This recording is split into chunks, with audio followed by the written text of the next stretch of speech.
তোমরাও যদি মন মতো ছোট পয়সা নিয়ে বড় স্বপ্ন দেখতে লাগছেন, ইনভেস্টমেন্ট করবে লাগছেন, বা নতুন নতুন ইউটিউবে দেখিয়ে চ্যানেল তৈরি করছেন,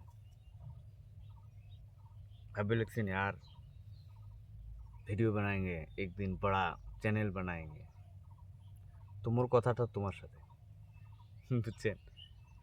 यार तुम लोग रिलेट कर पाओगे कि बात क्या है। তাই হোক, এই দুইটি কাজে মোর মনে হয় তখনই সফল হওয়া সম্ভব যখন তোমার ভিতরে প্রচণ্ড পরিমাণে ধৈর্য থাকবে। যদি তোমার ধৈর্য থাকে তাহলেই সফল হওয়া সম্ভব।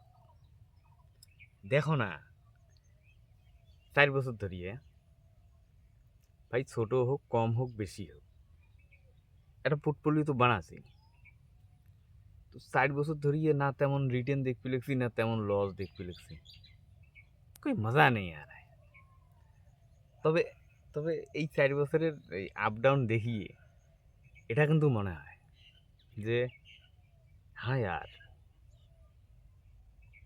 कुछ हो सकता है, बाजार से कुछ तो हो सकता है ना? নয়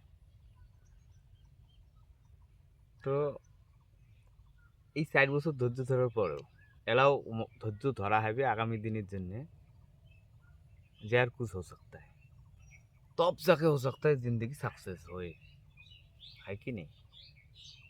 ভিডিও সেম, মনে করো নয়া চ্যানেল বানাইছেন, 8-10 খান ভিডিও ছাড়ছেন, कोई लाइक नहीं आ रहा है, कोई सब्सक्राइबर नहीं आ रहा है, कोई व्यू नहीं आ रहा है, क्या लगता है इसमें सक्सेस होगा?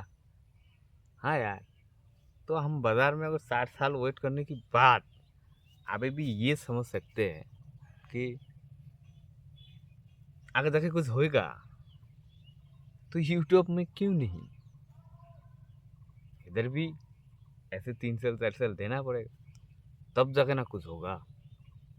तो यहाँ छोड़ क्यों देते हो? যদি ইনভেস্টমেন্টের জায়গা যদি ছাড়ি না দেন, 3-4 বছর যদি অপেক্ষা করার মতো ক্ষমতা আছে, ওই ধৈর্য, ওই পেশেন্টটা আছে তোমার, हाँ यार 3-4 বছর পরে বাজার রিটার্ন দিবে আর আচ্ছা প্রফিট হোগা, এভাবেই তবে তো অপেক্ষা করবে না। তো ভিডিও বানানোর সময় এই 2-3 মাস বানায়া এত বিরক্ত ক্যাংড়ি হয়ে যান কেন? মনে হওয়া শুরু হয় যে আর নেই, हमसे नहीं है। यहाँ भी दो ना 2-3 साल, देखते हैं क्या होता है।